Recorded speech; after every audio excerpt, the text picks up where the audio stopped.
pretty sure that's what it says.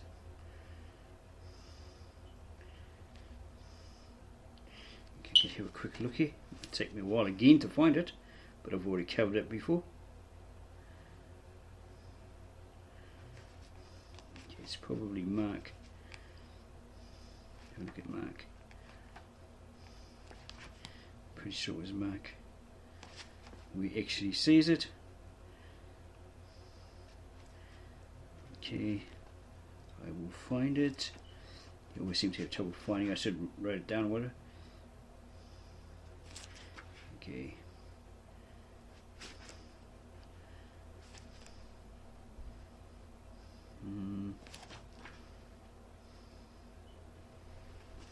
The lighting here isn't that great. Staying in bad lighting. Okay, I'm pretty sure that's what he said. Where is it? Don't want to spend a lot of time trying to find it. Bumbling around. Okay, it must be about 22 or 20, late 22 or something like that.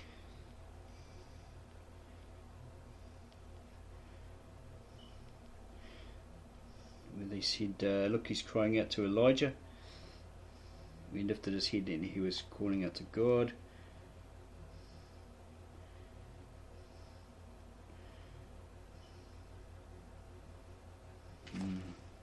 Even if it's in Luke.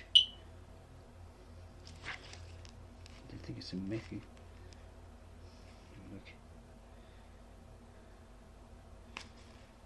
Okay, we'll just have a quick look, see if it's in Matthew. If not, we'll leave it alone. And we'll give you the link to the video if we've previously done it on that.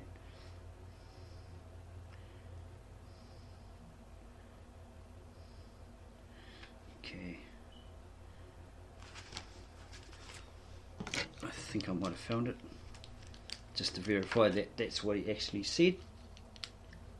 Okay. And then we're not making it up, putting it all over your eyes.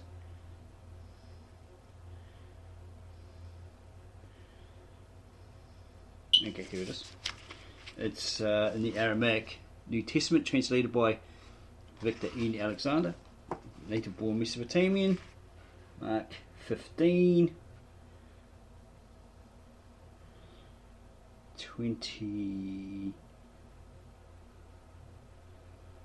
34. And in the 9th hour, Eoshoa, or Jesus the Messiah, cried out in a loud voice and said, El, El, Limana Shrikhthani. That is, my Allah, or my God, wherefore did you destine me? And people that heard it, of those who stood by, said, he is calling Elijah, or Elijah, in the Aramaic, from the Aramaic into the Hebrew or English. Right. So, it's got a footnote which states on page 108 of the Aramaic New Testament. Okay. In the footnote, 1534 literal 1534:3 literal Aramaic El El Lamana Shrikhthani. This is the correct transliteration of the original words of Eoshoa the Messiah, or Jesus the Christ, in Galilean Aramaic. Other transliterations indicate the second and third generation transliteration from Arabic and the Greek, so it's incorrect. Same with John 1 verse 1. In the beginning was the Word, and the Word was with God. That is Greek. The Logos, it's incorrect, where he is the Muta, right? He is not the Logos, he is the Muta, which is a sacred title for him, and only for him. Okay, Eoshoa the Msheekah, or Jesus the Messiah. Okay, he's the manifestation of God, God in the flesh, God incarnate, and God is the embodiment of that manifestation. So if you look through the Aramaic New Testament, if you can get hold of it from Amazon or whatever, okay, in there it's kind of weird. It's like one moment it appears like he's in the garden and he's talking to God, he's up in heaven, right? So that makes them two different beings, etc., etc. But I had a bit of a, well, not an argument, but a bit of a talk with the Victor N. Alexander through email, and he says you have a funny way of understanding Christ, right? Well, the Messiah, he actually is God, and then later on through these scriptures, and even in the English version, I found that it states he is God, right? Because in that statement, him being the manifestation, right, of God, God incarnate in the flesh, and God being the embodiment of that manifestation, that verifies that he is God, okay? And he's part of the triune, 3 as 1, 3 in 1, so that makes him God, okay? Why? Because remember Moses and his incident where he supposedly it said that, here's another incorrect translation, that he heard a voice from a bush, a burning bush talking to him. No, in the Aramaic, he looked up and he saw God sitting on a disc, a flying disc, right, flaming flying disc, and he talked to him from there. Use your logic and common sense. Someone's made a bad translation. Bushes don't talk, same as donkeys don't talk, and snakes don't talk, okay? It's probably allegorical, symbolic for some other form of being, right? Possibly a reptilian, okay, because it stood upright, okay, and then it was cursed and it crawled on its belly, so it obviously lost its legs. You look at the scientific evidence of a snake, it used to have legs, okay, it used to have legs, right? So if this original story, right, Genesis spoke of a being, a serpent, a reptile that stood upright, right, it wasn't ugly or anything like that, that didn't scare Eve, okay, then it was some upright being, reptilian, or representation, or something else, or whatever, right? Okay, because remember in Revelations it says the old dragon, the serpent, okay, the devil, okay, so it mentions there, serpents, etc., snakes are reptilians, okay, do you understand? Yeah, so these people are telling you bad translations, they're lying to you, okay, because this is from the original hidden, preserved Aramaic Galilean that Christ and his followers spoke and wrote and recorded in, okay, hidden and preserved for 2,000 years. And also the Old Testament from Pt2 in the Aramaic, ancient Aramaic, or Genesis through to Malachi, okay, that originates from the original ancient Aramaic, ancient because it's old, okay, not just calling it the Aramaic, which would be which is referring to the modern derivative or Syriac, a later modern version. Okay, this is the ancient old sacred language, scribal language of the Old Testament scribes and prophets, and what they wrote, they spoke and wrote or recorded and compiled in around 800 BC in Ur, and then finally compiled as one book, Bible, Old and New Testament, right, manuscripts in the the 4th century or 5th century. Okay, there's always variations, right? So yeah, so this would prove that the man Christ and his disciples existed.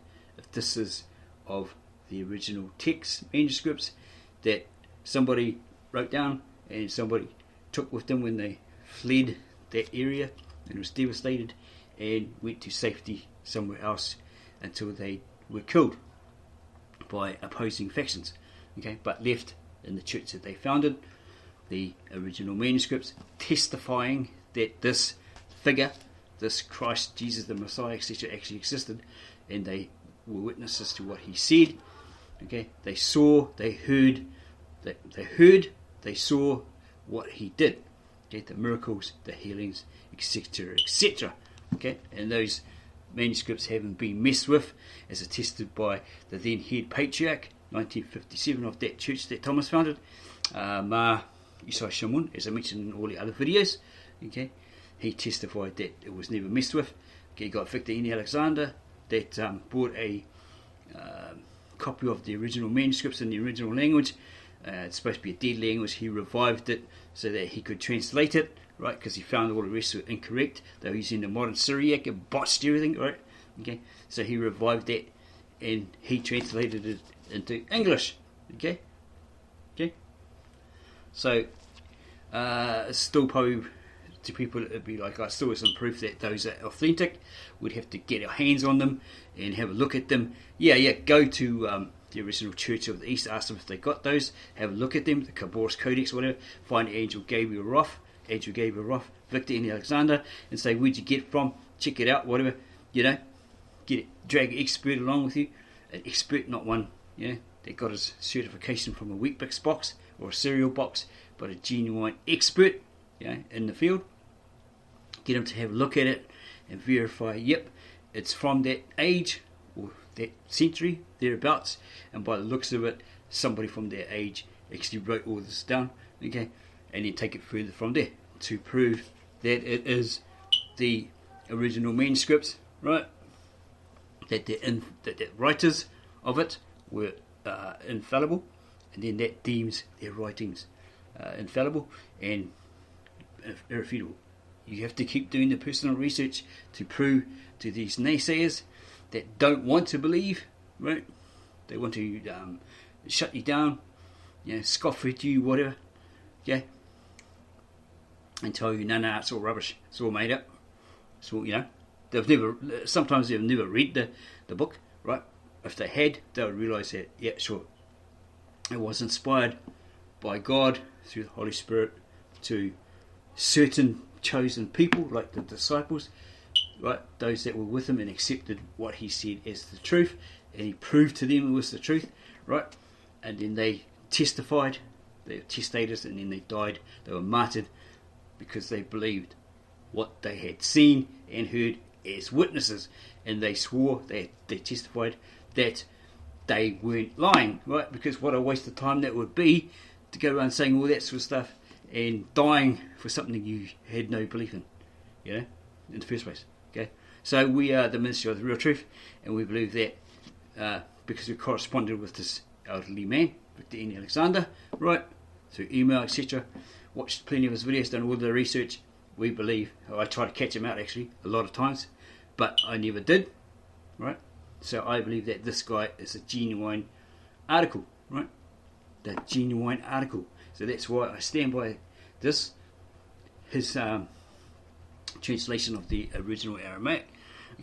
Go to Angel Gabriel Roth's site, the Aramaic Scriptures.com, and there's a picture there of the Khabors Codex, and he mentions all the other codexes or manuscripts that he's looked at, he's checked out, right? There have been some errors, etc., etc. Go check out his website. He shows you a picture of it, and then there's the evidence there, facts of them finding some old manuscript, but a couple of the pages have been missing. It's old age, right? And all that sort of stuff. All the evidence is there. So you got to do your homework, you got to do your own personal research, and if you come to the same realization that we have at the Ministry of the Real Truth, right, we still have some discrepancies, because other things are out there that may, prove that some of these things that this, like the N. Alexander is saying, he's not telling you, right, or these things he's not telling you, like from the original way older Sumerian texts, etc., etc. Things like that. Other people have come to realize as well that it's all been adopted and adapted from these ancient cuneiform texts, right? The Sumerian, the Akkadian, and the Babylonian, and the Assyrian. There's a lot of information in the Assyrian history, but Western theologists, Christian structure, want to keep that under the carpet. They want to keep it locked away. They don't want anybody to know the real truth. So we at the Ministry of the Real Truth are doing that because we believe that like Vic in Alexander, that we should be pushing for that apostolic faith of those disciples to be re-established. I don't know if Angel Gabriel Roth has got the same idea, but go check out those guys, Victor N. Alexander, Angel Gabriel Roth at the Aramaic Scriptures.com, and check out another dude called James D. Franciscus, who has 2 doctorates PhDs in the Hebrew, Greek, and the Aramaic, I think he said. Yeah, I had a little talk with that guy. Comments there. Look under his video. See them all there. The Ministry of the Real Truth comments. Okay, and he verifies about the Aramaic and the idioms. And to quote him again, he says, if you don't know and understand those idioms, that's the way the Eastern scribes, prophets, etc. express themselves, vocally or through their writings. If you don't know them, don't fully understand them, you don't know the Bible as well as you boast or claim you do. Claim or boast you do, right? Okay. And all these versions that you have, they come from one source. We're surprised what source they actually come from. Okay, and they're supposedly corrupted, as I mentioned in a lot of my videos. Okay, these English versions, they have errors, contradictions, mistakes, lies, right? And they're put out by certain Bible societies. So all these Bibles that you've got, that you're reading from, you're preaching from, are from that one source and full of errors, contradictions, bad translation, bad transliterations, etc., etc., right? From that one source. So you are not telling or preaching me the truth, okay? Because it's, as I said, it's full of errors, contradictions, bad translations, transliterations, right? So I only use them as reference because you get the different denominations coming to you and saying, oh, this is what this Bible says according to us, blah, blah, blah, blah, blah, when it doesn't. As I pointed out with the comment that Christ made on the cross as before he died, Il lama sabachthani, which meant, wherefore, why have you abandoned me? Have you left me to my destiny? Right? Because he knew that that's what he was incarnated in the flesh for, to bring man back to God. There's the only way back. He was the only way back. He's the bridge back. There's no other, as he stated, right? So he did the ultimate sacrifice for all mankind, because obviously the Creator and the Son love all of mankind, right? Even though they're sinners. Okay. Yeah, and you got these versions here, right? We got the original manuscripts translated into English, and you got every other version, English version out there, right? Okay, let me tell you a little secret. You go have a look at this Brian video. Well, I've left a link on the other videos called the American Bible Society and Their Lies, and he points out the original source that it was all translated from the supposed original Hebrew texts, right, manuscripts, into Greek, and then into the Old German, and then into the Old Latin by monks like what's his name, Luther, right, and then other Protestant reformers, right, they were under the Roman Catholic boot heel, right, and they corrupted everything. Okay, all these different versions like Good News, Living Bible, AMP, etc., etc. They couldn't touch the King James Version and a couple of other ones, but he says, where's the Textus Receptus and the other one, right? Okay, it's not in that column. It's all coming from this one source, and it's all corrupted. Okay, so all your versions, again, that you are preaching me from, telling me it's the truth, but it's truth, it's incorrect. Why? Because this is from the original manuscript in the original language by the original disciples, etc., etc., right? Okay, preserved for 2,000 years. Okay, from the 800 BCE to the 1st to the 4th century, and these other ones are like modern day, from 1611 onwards. Okay, Middle English, from the Latin to the Middle English, Old English, Shakespeare speak. Okay, so as I pointed out, with the cry on the cross from Christ, okay, and Moses in the burning bush in the Old Testament, which wasn't a burning bush, God was seated on a disc, burning flying disc, etc., etc., that these are dangerous. Okay, these are very dangerous, that you are saying, I'm preaching you the truth, person, knock, knock, knock, I'm preaching you the truth, and this is what it says, when it doesn't. Okay, so what does that make you? An error, contradictory, right? Brass tacks, a liar, does it not? Okay, so hopefully that hits you hard, like a two-edged sword, okay, which is the truth, Okay, cut stick. Hopefully it cut you to the marrow and make you wake up and realise you've been duped. Somebody had to say it, and we are the ministry of the real truth. If you don't like it, we can go pay tiddlywinks or do something completely different. But we hope that you appreciate this punch and kick in the guts to wake you up to the real truth, the whole truth, and nothing but the truth. Okay, so if you like this video, or if you hated it, okay, don't subscribe. But if you love it, then subscribe to our channel below, right? And then set that notification bell to receive our no nonsense, no fluff, no BS truth videos. Okay, give us a like, a couple of thumbs up, and then tell your friends, wow, this guy really kicked me in the nads with the truth there, you know. Like, I did not know that we were being duped, that Christ actually said something completely different to what the pastor told me. Why does he keep lying to me? You know, I go to him and say, well, this guy said, according to the original language, the original manuscripts, that Christ said something completely different on the cross. And you go, oh, no, don't believe that guy, because it's written here in our 1611 version, or our 2000 version of NKJV or whatever, ESV, New Invented Version, whatever. Okay, so believe that, because we are the chosen and all this sort of rubbish, right? Okay, so it would be advisable to go find a person that knows how to speak the ancient Aramaic. Okay, not so much the one who knows the Syriac, but he might be aware of the Ktav Ashurit. Like, there should be a Jew, a top Jew scholar out there, a rabbi that actually knows about it. I know there's one, I've forgotten his name. What was this video?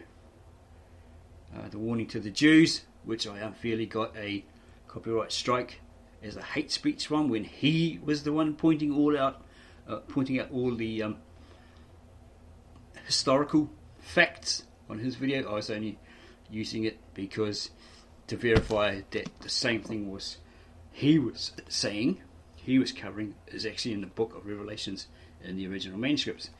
So I appealed it, they rejected it. Okay, so we're moving on from there. So again, subscribe to our channel, set that notification bell, give us a like, add some comments, tell us whether you loved it and it was a real kick in the nads, or you just completely hated it. It'll be interesting to see, but we're going to hit you hard with it, the truth, the whole truth, and nothing but the truth, because that's what we are, the ministry of the real truth. Okay, we're sick of the BS, the fluff and the hype, and we want the people out there to know the real truth. Okay, so subscribe, give us a thumbs up, add your comments, and we will see you later. Bye.